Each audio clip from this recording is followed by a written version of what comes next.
And we're live. Welcome, welcome, everyone. It is Monday again. Actually, it is our first Monday of the new year, isn't it? It is. Oh, I'm losing track of the days. Welcome, everyone. My name is Danny Ackerman, also known as the Niche Lady. We do this every Monday at 1 p.m. Pacific, 4 p.m. Eastern, and we talk about how to help you grow your business. Specifically eBay, Etsy, Poshmark. I remember the days when there was only like Amazon and eBay, and even in the beginning you couldn't list on Amazon. You could only do stuff on eBay. So it's been quite an interesting 20-some years now. What, 25 years of e-commerce that we've been in, which still, when you think about it, it's still like in its infancy. It's just such a brand new thing, even still. 25 years sounds like a long time, but in business it's not. So hello everyone. Yay, yes, you caught me live. I have to do something though soon with this background, which is very plain and very, to me, it's very blah. I need to get something behind me. Maybe I'll put a little table behind me and put some goodies on it. I don't know. Hey, give me some ideas. I'm always open to suggestions. If you're watching this on the replay, please leave me a comment and let me know, what you think I should put behind me. But today there is a chat happening right over here, and all my wonderful peeps over there that made it live. We are talking about research and pricing today. Research and pricing. I have seen a lot of requests to go back, because I used to do this. Like if you go back to some of the older Monday lives, I did a lot of this research. But today we're just going to focus on that one thing and make it so you can just reference this video as needed. Tortoises. I could put tortoises. Here, a pretty picture. Yeah, it's one of those things though of, when I do the live sales and trying to get it to focus, if I put something too busy behind me, then it wants to focus on that. So I don't know, I should try. I've got some stuff here next to me today to research. I'm going to go with some things that were suggested in the group for you guys, but I've also got, some things. But look how much better we focus when we don't have, although I got this window thing with this little light stuff coming in. But yeah, all right. So avoid faces in print. Yeah, which that's a lot of stuff to avoid. The print part. I'm trying to think, how do you avoid print? I don't know. But anyway, so one of the things I see people get hung up on all the time is, how do I price this? What do I call this? Now, my philosophy in pricing is to err on the side of pricing it too high. And that there's nothing wrong with doing that. I see a lot of people get flack for doing that, like you're ripping people off. You can't rip somebody off because they're making a choice to buy.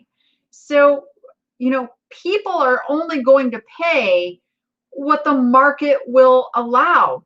Now, I mean, if I priced this ginger ale can at $10, people pretty much know you can get this can for $1, so they wouldn't pay $10.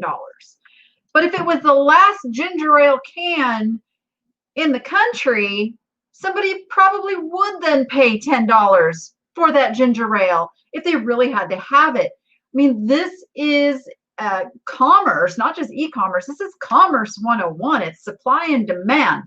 And when you sell the rarities, when you sell the things that you can't just go to Walmart and pick it up off the shelves, the pricing is a little bit more up to what the seller asks and what people are willing to pay. And too often I see that everybody goes over and does their research and they see people pricing things low. And of course, buyers they're going to go for the low price. Of course they are. We all kind of are, I mean, common sense tells you people are going to use price as a factor. But if you are pricing higher, and I have seen this happen, if you are pricing higher, those that are priced low, they sell, okay, they're gone. But if people start pricing based on what the market is showing current availability, now the trend is, okay, here's all that's available. Buyer wants it, they pay for it. Now, do you see how now when a seller researches, now they're starting to see the higher price, and it causes this wave of everybody now charging up in that higher price range for things. And so that's how you get the better prices for your antiques, collectibles, one-offs, the home decor that's not available just to go to the store and get it. Commodity items, a whole nother animal, because you've got Amazon to contend with. Amazon is where people go and compare price. I've really been trying lately to shop on eBay for things that I don't absolutely need in 2 days. But I kind of like that get it in 2 days thing. So yeah, so that's my philosophy on pricing. You can always lower a price, but once you've priced it too low, you can never go back up. And the other thing with it is, if you price on the higher side, now you have room to negotiate. You have room to take a best offer. And I just answered this question, I think it was in the Niche to Profit group about, so yeah, it was. You guys are talking about how people are making 25 to 50% offers on items, and it's aggravating. Well, it's not aggravating if you have left enough of a margin in your items that you can accept that offer and still get what you plan to get for the item in the first place. If you can give yourself a 50% leeway, to take an offer, you're doing good. And don't let anyone shame you, guilt you, make you feel bad because you have a pricing strategy that allows for that, okay? My viewers know, and I put it out there, if you want something that's in my eBay store, make me an offer and let me know you are one of my viewers, because I am far more likely to just accept that offer because I have wiggle room. Obviously, you guys watch my shopping videos. You know I have wiggle room. And that's really what it's all about. It's what it's all about.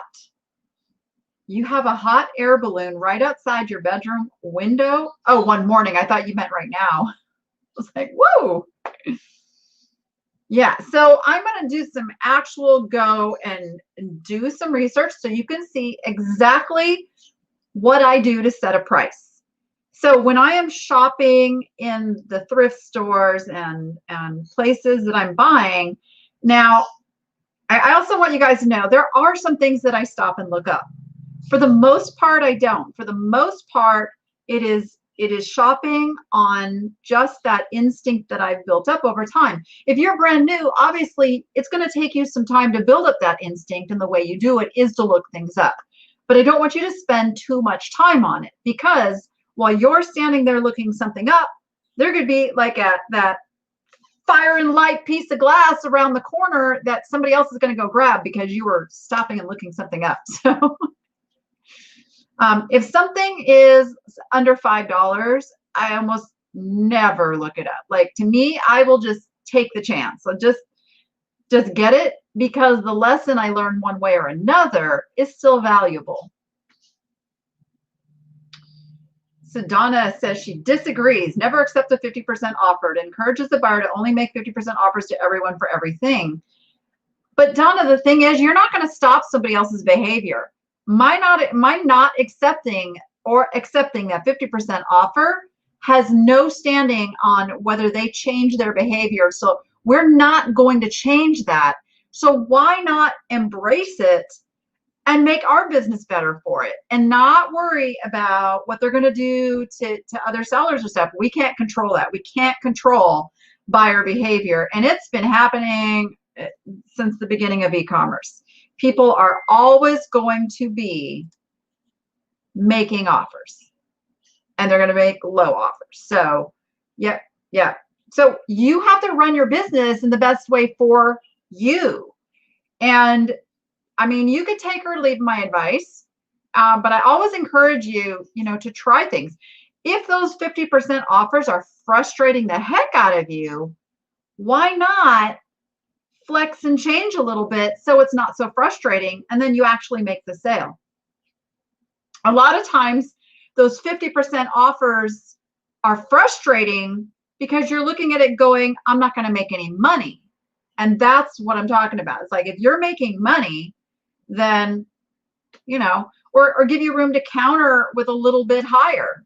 I've converted a lot of those really low ball offers, adding $10 to it and converting that to a sale as well. Yeah.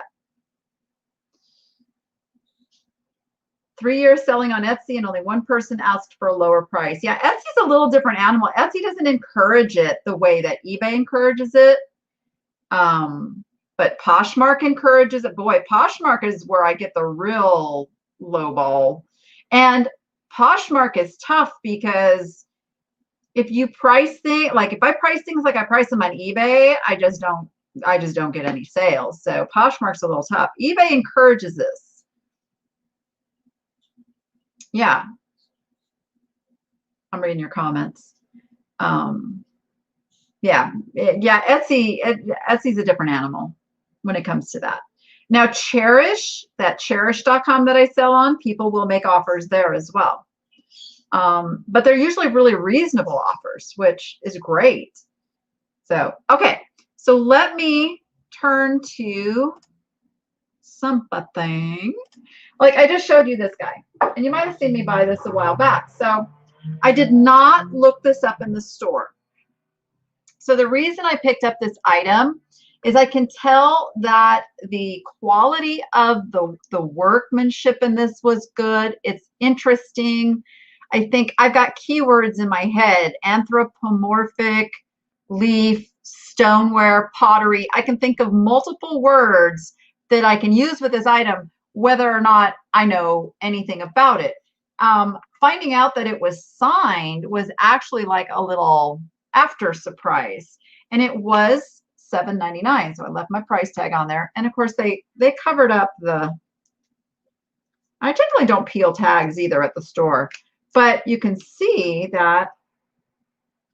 Hold on, I am peeling it off now so you can see what it's got a barcode on it, which usually is like a I'm not going to get it.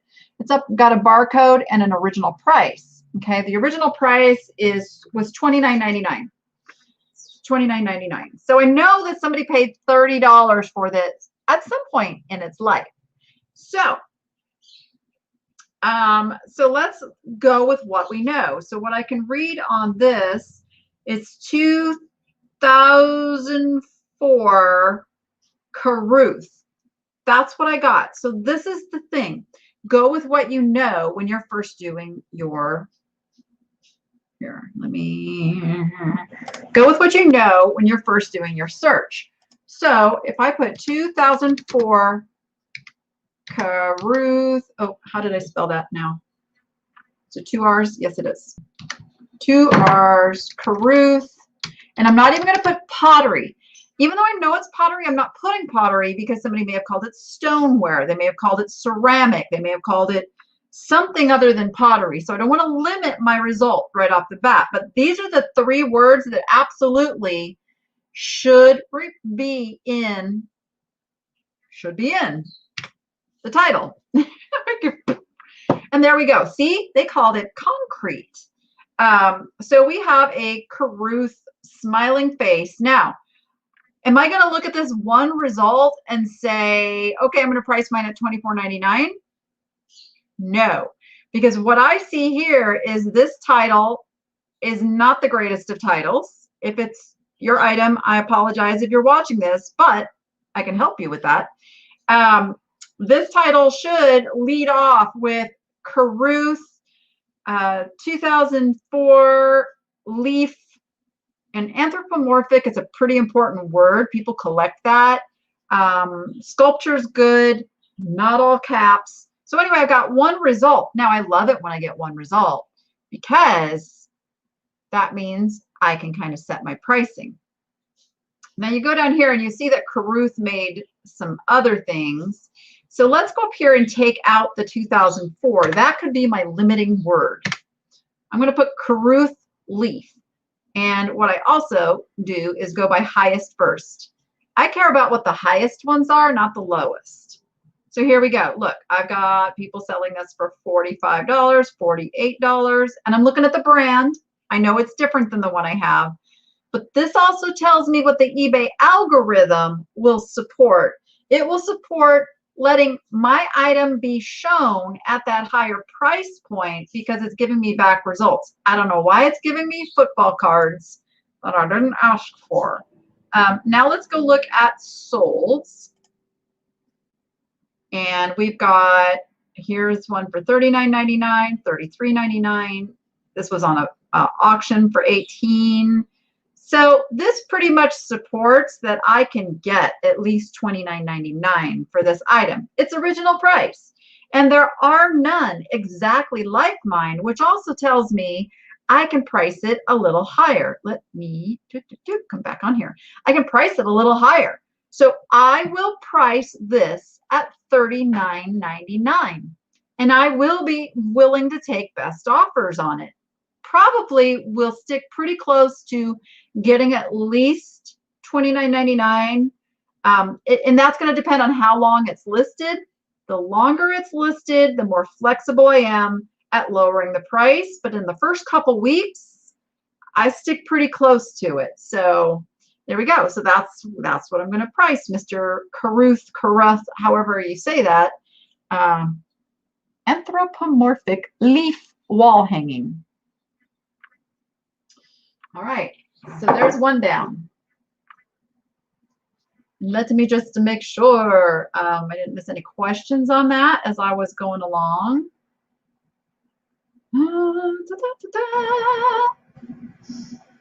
Yes, Jess, it is easy to hoard. I've just been in the I can't say that I'm moved yet because I'm not moved yet. But I understand how easy it is to collect a lot of stuff. Yes. It was Caruth, not Caruthers. Oh, maybe Caruthers is a store. Yeah. Okay. Let's see.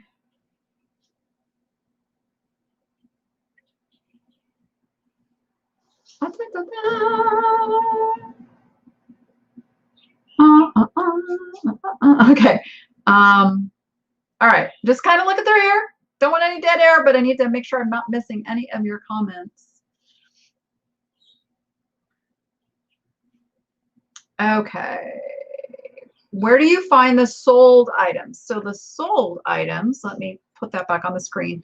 So when you're looking at results, if you scroll down a little bit over here on the left are the columns and filters, and sold is one of them here. Boop. See, that brings me back to the active. You can also, like in this, if there was like hundreds or thousands of results here, I would also narrow this down into one of the other categories that I thought the item would show up in. So you can do that too. And then you go down here and you scroll and you click the sold, and boom, it gives you the solds. They are correct unless a best offer was made, and then this will be crossed out. Well, I'm sure we'll run into that, and I'll show you what that means too. Okay. All right, let's do another item. Let's do another item here. I have this little guy. What do I know about it? I know it is an owl vase. I can even say owl tree trunk vase if I get too many results. So that, and again, I bought this for $2.99 with the bottom covered up. Now, once I get home, I can absolutely uncover that. Oh, that tells me more. That tells me it is Odagiri, 1983. I'm going to put this back on because I haven't logged this in yet. I don't need to remember how much I paid for it. Okay, so let's go back over. Oh, 1 second. I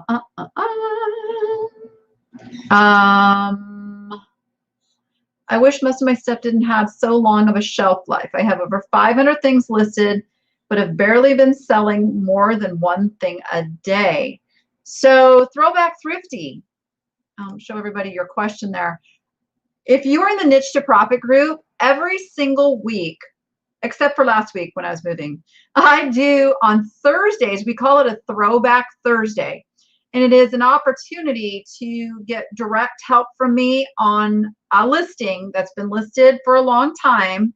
And in doing that, I'm hoping through the changes that I recommend that you can go into your other listings and kind of use the same advice. Because what I find is when you have one thing that might have either some title issues or some picture issues, that those kind of carry across in your inventory, and you can use that advice to get more of your items moving and selling. So come over to the group, and on Thursday, watch for that post, and you can list an item, and I'll take a look and see if we can figure out why your items aren't selling faster.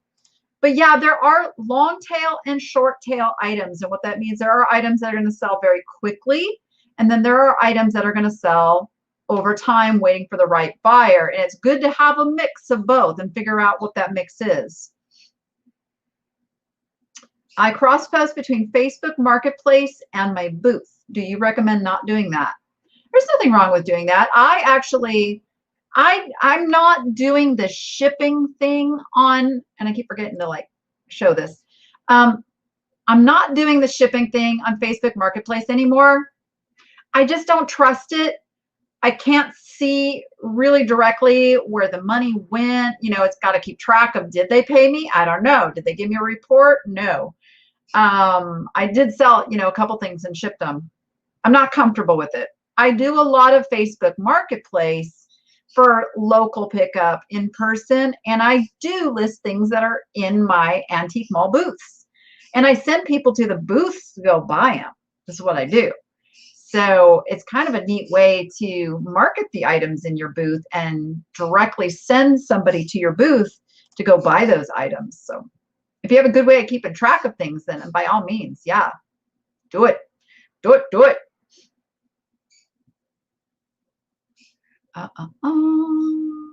You can find there's a thing that shows Etsy prices. I can't remember.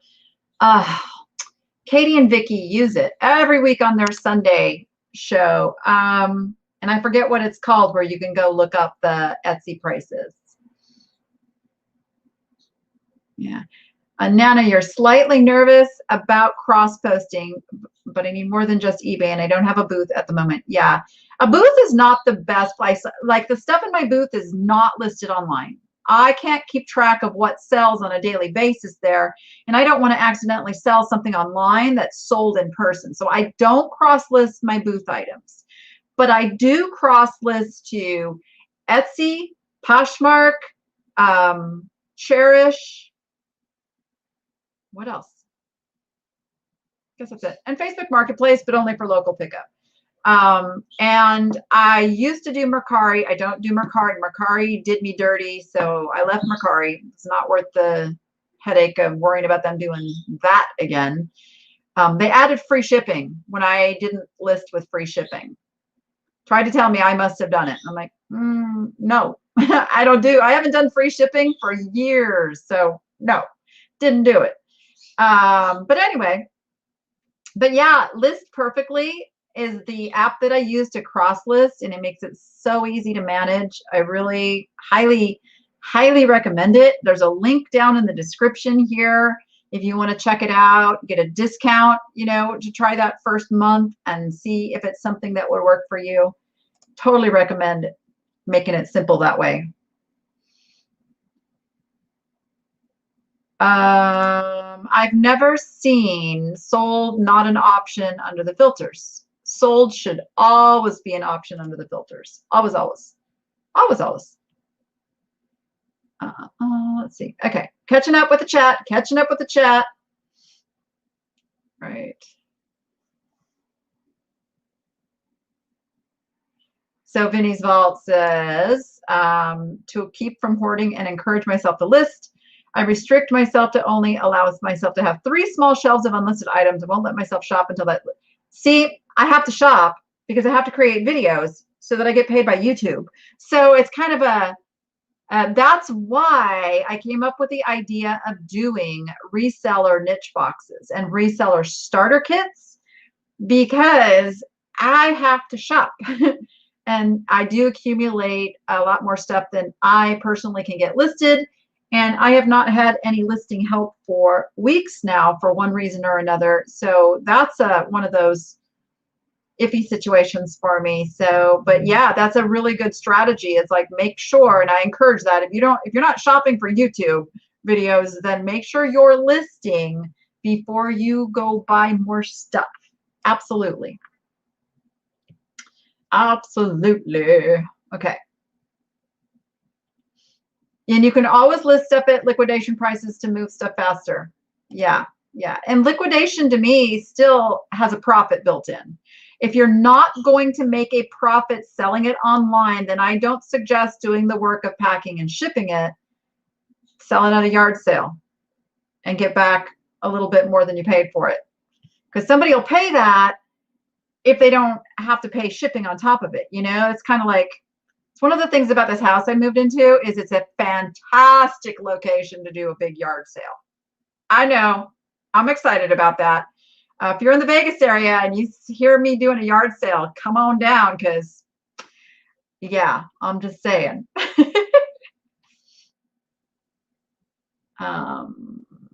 And Kay, I showed that, how I keep track of all of that. I showed that, oh gosh, did I show that last Monday? I think I showed you guys my actual spreadsheet that I do that. One of my mods can verify what day, I think it was last Monday that I showed my actual sheet that I keep track of things on. Okay. All right. I could answer your questions all day, you guys, but I want to go on to the research bit a little bit more. Okay. Bree says she's on her way. Yeah, I'll let you know when I'm doing one for sure. Okay, so Mr. Owl, now we know this is Owl Vase Odagiri. I've got my information to start my search. And I say start my search because I start general and then fine tune. Always start with general words and then fine tune if you get too many results. And please, please, please, I know it sounds great to go do a Google picture search like it's easy, but you're not going to get the results of actually typing in keywords into a search, because the image technology is not that great yet.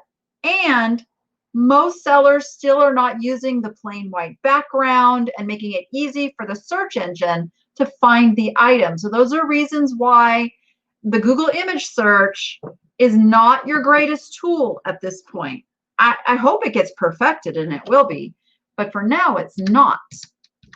I'm going to put Owl Vase Oda, and I actually should put, because the wording can make a difference, Odagiri Owl Vase. Now notice it left me in home and garden. Now it's going to correct that, but you always want to make sure that you're in all categories. Look, I've only got 4 results to go through. So, okay, someone was saying before that it doesn't show the accurate price, and this is what it looks like. When that isn't actually what it's sold for, it's going to get crossed out. That means it's sold on a best offer. But then you can see it looks like this is the same seller, and they had to relist it because somebody probably didn't pay. So then they went ahead and they sold it for the full price of $22. And here's one that was $24 with free shipping. So the one that charged shipping actually got more money for this item. And then that was it. So I've got 2 results. And again, is that going to determine my price? Absolutely not. So the next thing I need to do is go see how many of these are available in the active. Now we've got one for $22.90. Theirs is dated slightly differently, but look, $13.65 shipping. We've got one here for $24.99. So they've kind of set where the market is on these, right? Now, I will still test the market. I will list mine at $29.99. It's going to give me room to take that $25 best offer. It's going to give me room to even go down to to $20 at some point if I need to, because I only paid $3, right? I've got a lot of margin built in there. But based on this, there's not a lot of results. I will price mine at $29.99. And when these lower priced ones are sold and go away, that's going to raise the value of mine. There's even some that are international.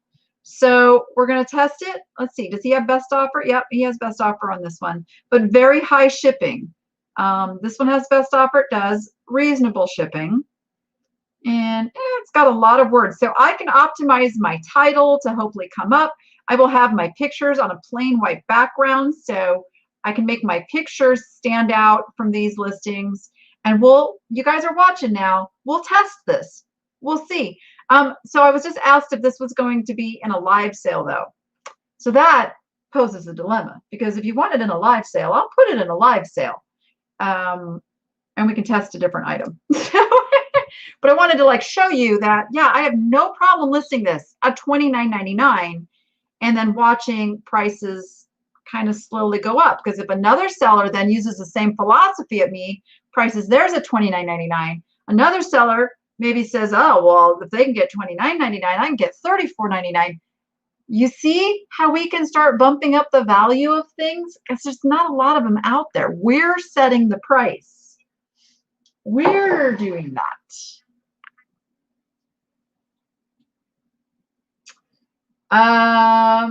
Let's see. You guys are talking about meeting up. So if you use Google Lens or Google image search, I'm going to encourage you that once you figure out what the item is, if you get a good result from that, you then take those words and go search it over on eBay. Okay? Don't just take the 1 or 2 results you get, use it for identification, but not for pricing and value. I saw a question about Worthpoint. I tend to not use Worthpoint unless I can't find any current results, because Worthpoint results are from the past. So you have to take that pricing with a little grain of salt, because you can probably get much higher than Worthpoint is going to show you the last one sold for. If there's none available, you get to set the price. It's all about the desirability of the item that you're selling. The other thing that I use Worthpoint for is their marks library. They have a fantastic mark lookup library, and that's 99% of what I do on Worthpoint. I will use Worthpoint to come up with identifiers for things too, because they do show a piece of the description of a listing. So Lisa says, I've gotten very bold with my pricing because of your encouragement. I can always mark it down when I make peace with it, but the feeling of just sold this at a loss is just crappy. Yeah, I hear you. Yeah. How do you research original artwork? So that can be a tough one unless you have a name. Do you have an example of a piece right now that you're trying to research? So let me show you a site that I use for artwork. Hold on, let me pull it up over here and then I'll share the screen. I always like to do my initial search without being on the screen, just in case something weird pops up. Okay, I'm going to go full screen on this and show you. This is a site called askart.com. It is a site that you can get a subscription for to get pricing and a little extra information about artists, but this is a free site to look up specific artists. And anything that shows up on this site is a listed artist, meaning they have sold at an auction, like a high caliber auction somewhere. Somebody got an artist name? Throw me an artist name. I know I'm putting you on the spot. Real quick, we'll put in an artist name here and look for something. And I'm waiting for the lag to catch up with what I just said. Oh gosh, I know. I got a comment about me going into my little sing-song voice the other day. So now I'm self-conscious about it. Okay, Ted DeGrazia, Nancy Noel. Okay, we'll look at both of those. So I know the name is Nancy. It's Noel or Noel or Noel. So here's Nancy Noel. So this is what Ask Art is going to show you. Oh, you guys just spewed me a whole bunch of artist names now. So this is what you get for free. You can find out that they do have some records here. And I used to have a subscription and I let it kind of like fall by the wayside because I wasn't listing a lot of art. I'm really ready to renew my subscription because they also will give you examples of signatures when you subscribe. And I think it used to be like 25. Yeah, it's like 25 bucks a month, you know, to subscribe. Or you can get a 1-day access and search up to 10 artists. So hey, there's something. Actually, that's something new. Is it if you've got like a bunch of art, save it up, do this all in 1 day for 15 bucks and get what you need to do. There you go. But this site is fantastic. I mean, it gives you the bio information of the artist. It'll give you facts about them. Nothing was written for this artist. I will look up Ted DeGrazia real quick because there should be a lot more on this one. Yeah, so you can see, and you can get the names of the specific art too. Let's see if the bio info there. So they give you a whole bunch of information about Ted DeGrazia, and a lot of times you can copy and paste this into your descriptions. But they don't give you all of it. There's more if you subscribe. Oh, look at that. So the other thing to know, so if you don't know the artist's first name, let's just say, I knew it was DeGrazia. I can't remember what his name is. So, of course, it's going to pull up Ted because it knows that's what I was looking for. You can literally go letter by letter and look through. And let's see. So, it's the Dewey Decimal System. Okay. So here, oh, I want to go one more this way. Okay, so this is where I can go down and I can see all the artists here. I can go alphabetical order. Where are you, DeGrazia? You're here somewhere. I know you are. Can you hear the bird in the background? He hears me and he's yelling for some attention. So here we go. We've got Ted DeGrazia, and there's also an Anthony DeGrazia. So I wonder if Anthony is his son. But there you go. It's alphabetical. Yeah. Yeah, that's what I'm wondering, if it's his son. So let me come back on here and talk to you. Yeah, so often reading the signature can be tough sometimes. So this is why this site is really good. If I can make out like, you know, 2 or 3 of the first letters of a last name, then you can kind of go through the alphabetical list and start pulling up and see if it's in the same style, you know, and then dig further from that. Also, here's a tip I learned, is that if you actually physically write the letters that you see on a piece of paper, sometimes it helps your brain come to the name. And this works for pottery as well, like some of those inscribed. Like, start writing out what you actually can see and then start piecing it together. How detailed should descriptions be? Why not all caps for the heading?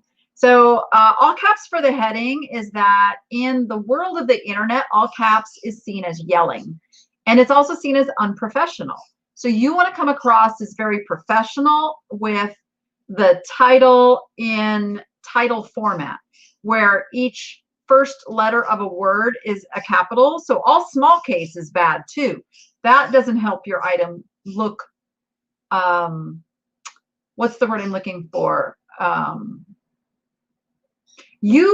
even though you are a one-person show sitting in a little office listing stuff on eBay, you want to come across as a big business. This conveys trust to your customer. They are going to feel more like they're going to get what it is you're representing. As far as how detailed should the description be, my rule of thumb is I take the information that was in the title, the main information, the information that's in the item specifics. I then bullet that out in the description, and I add a little frou-frou note. So a frou-frou note would be, so after I gave, you know, the material, the dimensions, the colors, all of that, those are facts. You want to sell the sizzle. So I would say, this adorable vase would look perfect in the collection of any owl lover, yada yada yada. You know, just a little something like that. And I lost where that comment was, so I can take it off the screen. There we go. Let's see. Flipper tool. Oh, is it Flipper tool that shows the Etsy? Yes, thank you, thank you, thank you. All right. You have a snowflake with a face on it like that. See if it's signed. See if it's signed. Do I have a site I use for pottery? No, no. If it's Native American, I don't remember which site I specifically go. I do a Google search for Native American artists, and you can kind of sometimes find things through that. Okay. So now a couple people in the Niche to Profit group gave me some items they wanted some help with trying to, and I'm looking there, I was like, oh, some of these are hard because I don't have the item in my hand. So forgive me if I don't do your item, because that makes it a little difficult. Okay, Melissa, you gave an item, but I'm not exactly sure what I'm looking at. Is it, so I'm showing you what I see. So this is the item that she showed me. Let me, made in Germany. Okay. French cross erected. So what I would look up for this would be, I would look up French cross Germany, and then look and see if I can find. Now I'm seeing a lot of stamps and stuff. Here, let me go back up. This is where I would get into collectibles and get rid of all those stamps results, and just see kind of if there's anything. Okay, so not seeing under those words. So it's a souvenir piece. It's a military hat. Oh, military hat. God, but what is its purpose? Because it looks like it's, okay. Hat, Germany, souvenir.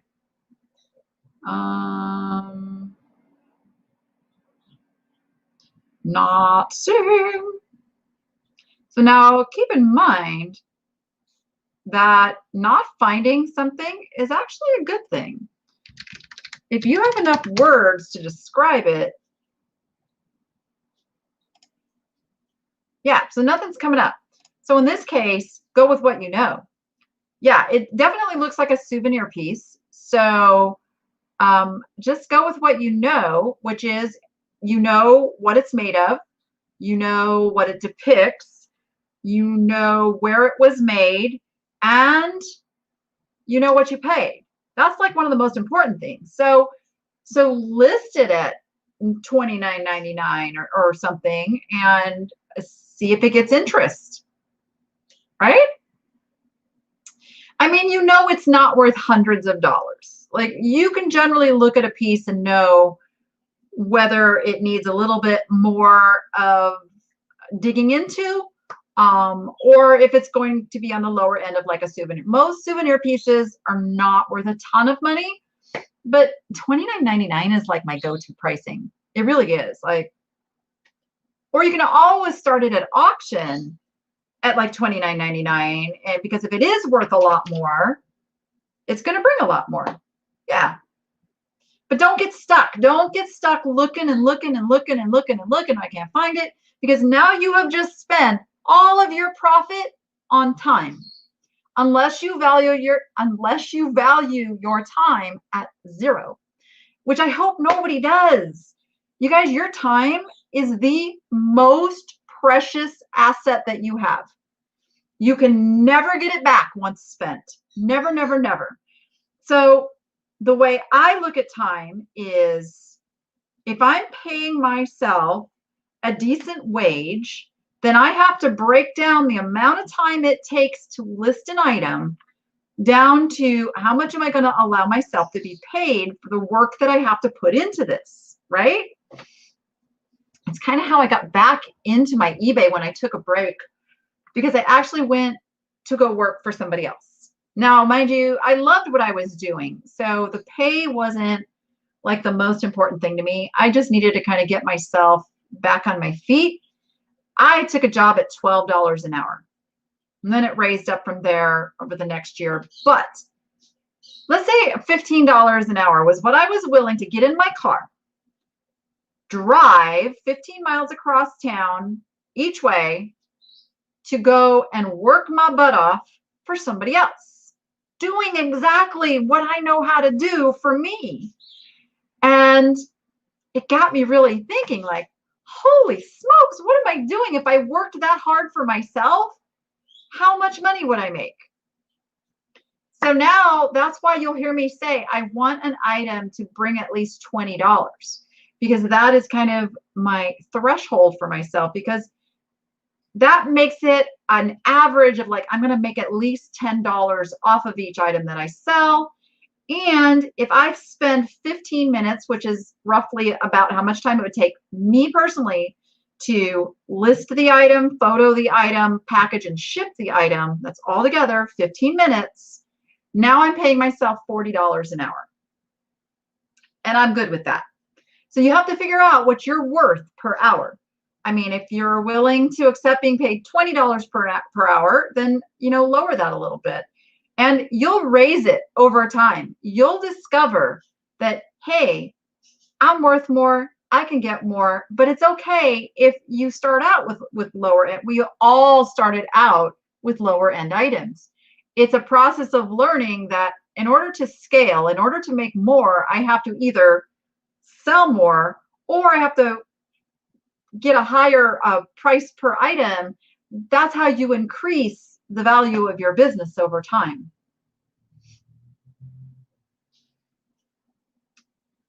Oh, Rona put the business out of business. So they're back to reselling. Yep. Yep. Yeah, be sure you're paying yourself. And so here's, okay, for those of you on managed payments, you already know you have to have a bank account dedicated for managed payments. And you should, all of you should have a separate bank account for your business than for your personal, okay? For a lot of you, that's still PayPal, and that's okay, that counts. But don't pay your personal bills and don't pay for personal stuff out of that PayPal account. You want to pay yourself. So you want to transfer money into a personal account as your paycheck. And don't take all of your profits, because you have to reinvest a certain amount back into your business. So set yourself up like a desired salary and make sure that you're depositing that much in your account every single month to pay yourself. Pay yourself. This is work. A portion should absolutely go right back to thrifting. Yeah, I spend money putting it back in to find more stuff to sell. So you have to allot that in your business budget. And we're going to go into business budgeting here very soon, because we're going to have We're going to have a tax guy on. So we're going to talk about that in depth. So let me take another item from the Facebook group that came through. Let's see who else is here. Erin, is Erin here? Erin posted an item, and I want to make sure that whoever I'm doing this for, you're actually here.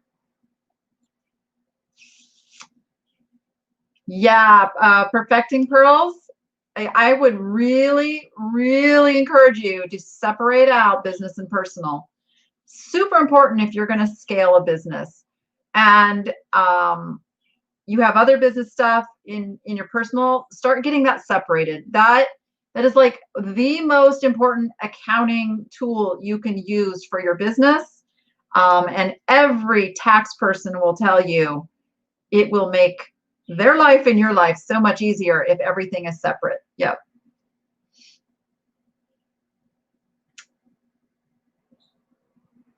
Okay, so Diana says that she took a best offer on an item. I'm not sure that I can pull that up exactly, but I can try. Let me see. Lennox, China Autumn, 11-inch octagonal or octagonal. How do you say that? Octagonal? Octagonal? I don't know. Serving platter gold. I'm typing this in exactly, so hopefully I come up with the exact item. Let's see. Oh, and you can't see my screen. So let me share. Okay, is it one of these? 94. So it's showing. So is this yours here that you're saying? That's very interesting. Huh. Well, you know what? Hot diggity dog. I would really like it if eBay would stop crossing out and showing that it was a best offer. I mean, that would be fantastical if they would do that, because you know then what the buyers that are researching are seeing? They're seeing this price. You know what sellers who are researching are going to see? They're seeing this price. That would be fantastic. I would love if that's what happened. So this is interesting. Let's see if that's a change that eBay's making. I would welcome that change. So it doesn't hurt you at all if that's happening. It doesn't hurt you at all. It actually helps. It helps everything that I'm talking about happen if eBay will stop doing that. Did anybody see Erin say?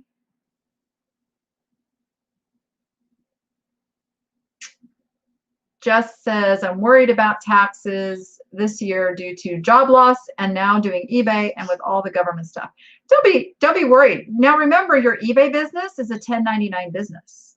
You're a contractor and you get to write off oodles of stuff running your own business. So I wouldn't be afraid at all. You just got to make sure you have a good tax person. And like I said, we have a tax person coming on to answer all of your questions. Oh, Erin is here. Yay. Okay, Erin. So Erin showed, let me see if you gave me any more information on this. Okay. You didn't send me a picture of the back of it, so I'm going to assume there's nothing on the back. So here's the, it's a little, it looks ceramic. Yes, is this ceramic? So let's see. It's blank on the back. Okay, all right. So we have a ceramic tray, dish is a little tray, a little dish. Oh, it's wood. Okay, it's wooden. Now, what I can tell you from looking at this name on here, it's Russian. Russian. What does that say? I don't know what that says, but we do know it's Russian. I mean, it very much depicts a Russian, and we've got this little okay. So we're gonna go to eBay. So go with what we know. Russian wood tray. Anakin, I am sorted by highest first, so we're going to look in here. It's not a cocloma.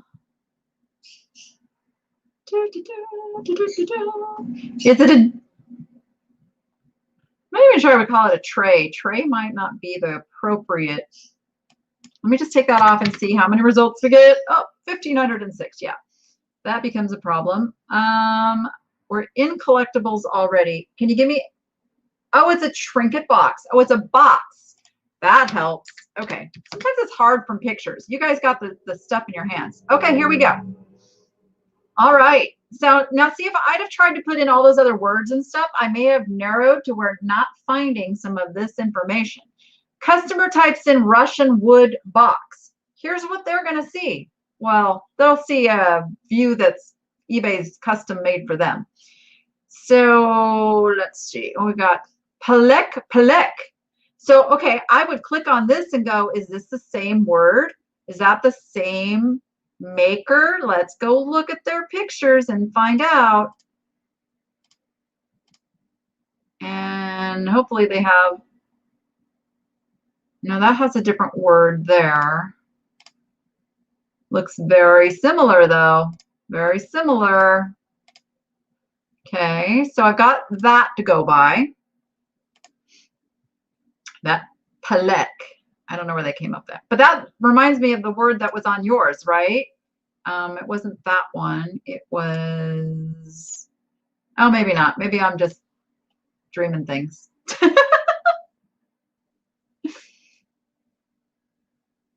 All right. So, but I like the results I'm seeing.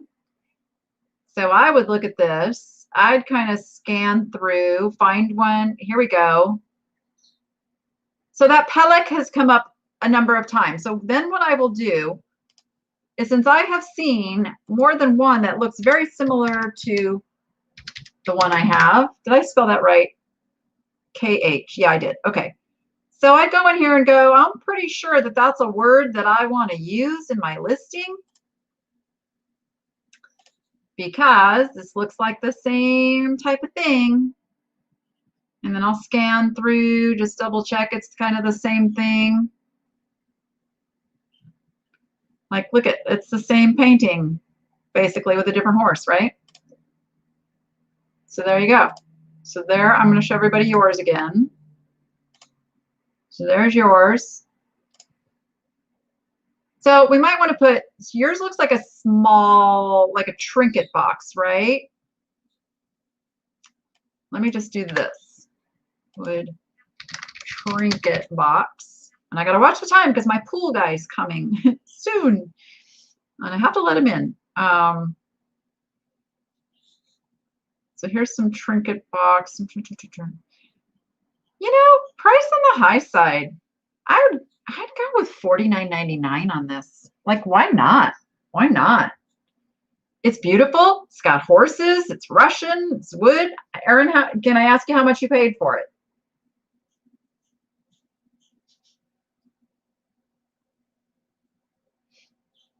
I gotta wait.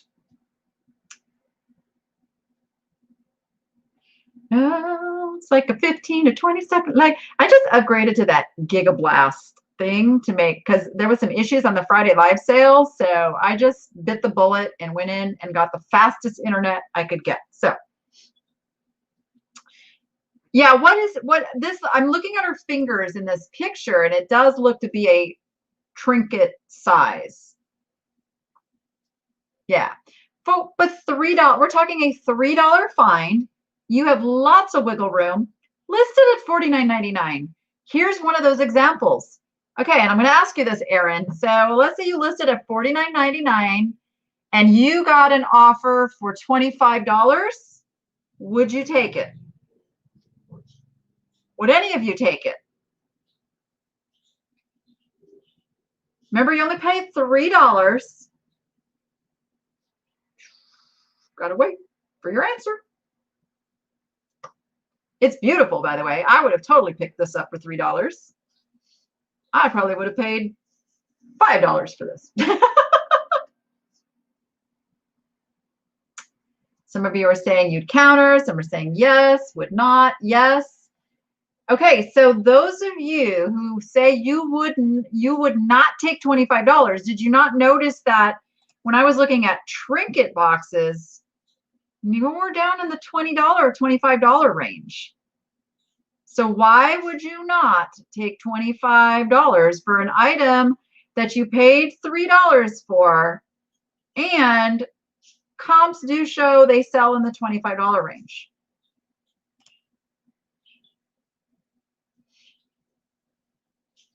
You'd first try to, so you have to always remember that countering could mean you lose an interested buyer. So you're always taking that chance.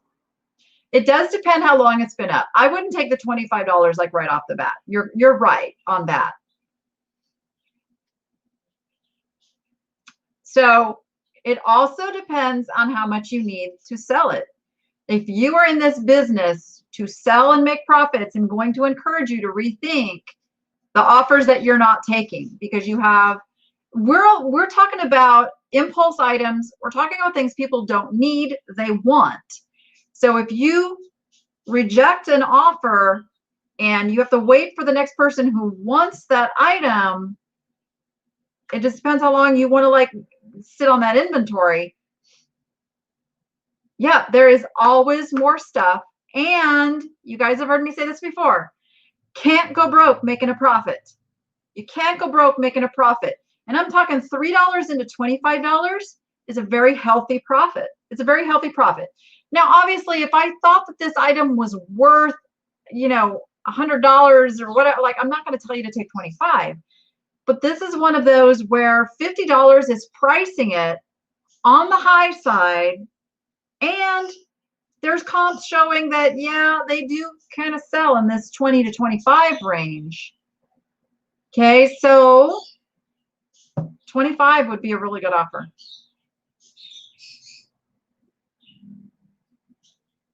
Yeah, so just rethink that we are in this business to sell things, sell things. Also remember, this is where my niche theory comes in. This is why I'm the niche lady.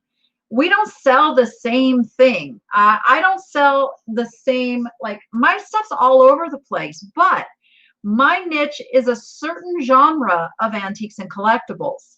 Like, my customers come to my store and enjoy shopping my store because they like most of what they see. That's the niche I'm talking about, okay? So because of that, I list a lot of things in the same categories. And the way the eBay algorithm works is if you sell an item and you have other items in that same category, all of those items just got a boost from that sale. So if you have multiple items that fit in the same category as this Russian trinket box, all the other items that you have in that category get a boost when you make this sale. Not to mention an overall boost that eBay likes sellers that are selling. So sales beget sales. So you have to look at a sale also as not just the price you're getting on that, but what is the eBay clout you're getting in the search as well.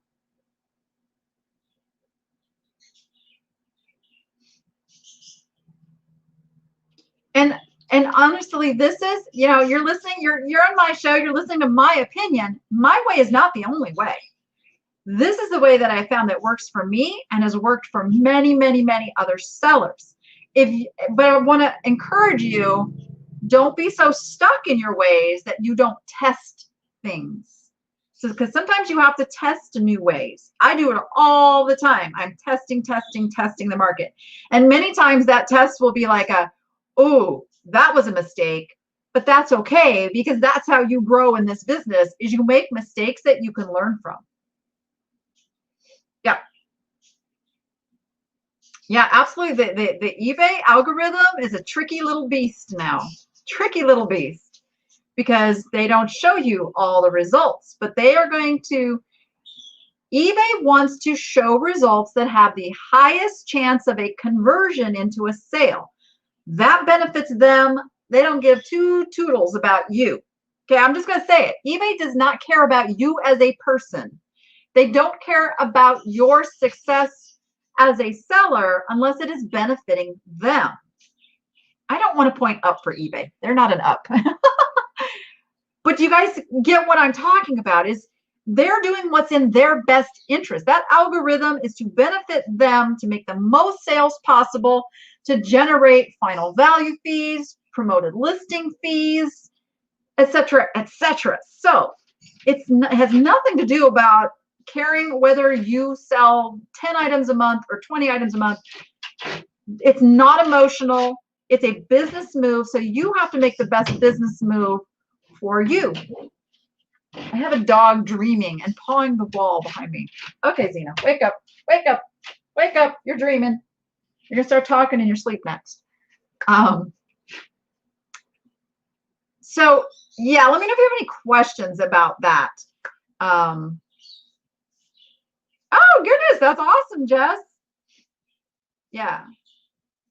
Everything's a learning process. It's all learning. And I think we are in this very kind of impatient culture now. I mean, and I'm the same way. I don't want to wait for things, but you have to remember that everything is about learning and growing and building on what you've learned. So take it easy on yourself. You know, let yourself have some time. And I know some of you are like, but I need the money now. I have to make this work now. And that's a tough place to be in. I understand it, but also cut yourself some slack, because anything worth really building and having and growing is not going to be an overnight success. You have to build it up. You have to build it, and learn what you can and build on that. You can do it a lot faster now than it used to be, but cut yourself some slack. You guys are hard on yourselves. Yes.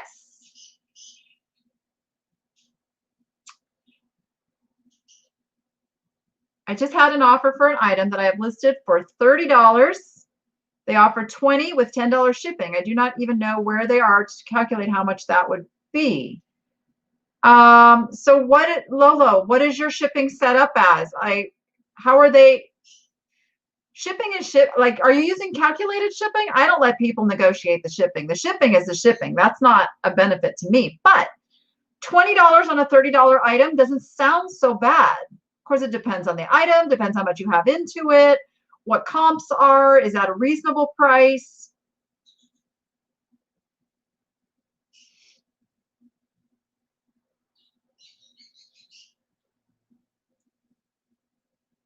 Yeah. Yeah, I don't negotiate on the shipping. My shipping is whatever eBay shows them the shipping is.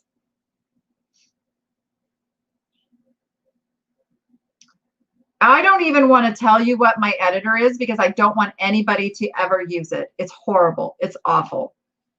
Email me. We'll talk. Okay, Jess. So what is this item? What is this item? Tell me the title that you have. We'll look it up real quick. I have like 5 minutes left.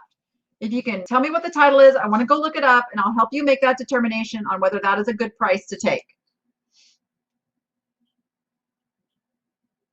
Yeah, so see, Lolo, that's the trap you get into. If the comps are where you have it priced, you've boxed yourself into this place of having trouble taking those offers. But it's really like, how much of a margin do you have in it? Do you need the money? Do you need to take the money and run and turn that into something else that you can sell and make more money on? Oh yeah, keep it at the calculator. Tell them you do not negotiate. You do not negotiate on the shipping. No negotiating on the shipping. Roost set of 7 felted campfire moles. Okay, let me find that. Roost set of 7 felted campfire. Oops, campfire moles. Let me pull it up and then I'll share my screen. I promise. Okay, that didn't come up. Oh wait, I'm not in actives. Hold on. Stand by. Okay, I think I found it. So Jess, this is your listing then. Set of 7. Okay, and Jess, I hope you are in the Niche to Profit group. I can help you with your titles. I can already see some things that may be the reason that you're not selling as much as you want to. But let's address this. So Roost set of 7 felted. So Let's take a look. Oh, you have free shipping. Okay. Do you have a, you got some, those are adorable. Oh my gosh. Okay. So I digress. Let's go look. Roost mole. I want to see. I'm only seeing one. You've got like the only one out there. Let's see if any have sold. How do they get handcuffs? Let's see.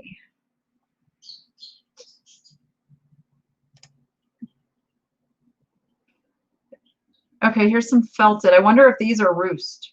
I don't know. Okay. So how much do you have into them, Jess? How much do you have into them? That's the most important question.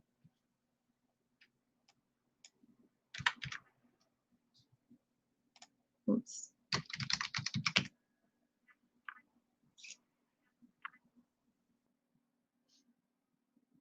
$0.50. Take it. I'm going to tell you right now, take it. Look.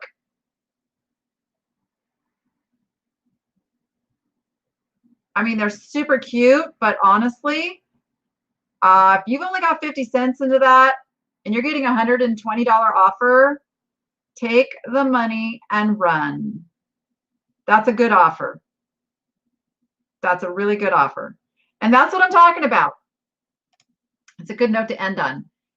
Can't go broke making a profit. That is a tremendous profit. It's a fair offer. It really is.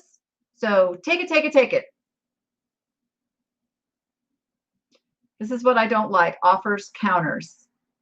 Yeah, I wouldn't even mess around on a counter offer on that. I would just take the money and run, because now you've got $100 to go spend 50 of that on more good sellable things that you can pay 50 cents for and sell for $120. That's how that works. All right. Everybody come over to the Niche to Profit group so that you can get the help further from this. We can have some longer conversations that I can actually read all of your comments. This chat goes so fast. I know I miss a lot. I have to go back and watch stuff. I know. You know what? This is how we grow a business, guys. This is how we do it. Let's do it together. I love helping you guys with this. I love it. I love it. I love it. I'll never get tired of seeing you guys say, I changed something and that item sold, and oh my gosh, you know, my bank account has money in it again. So let's make that happen. So with that, go be profitable and make it fun. And I will see you on the next one. Thank you so much for being here, everyone.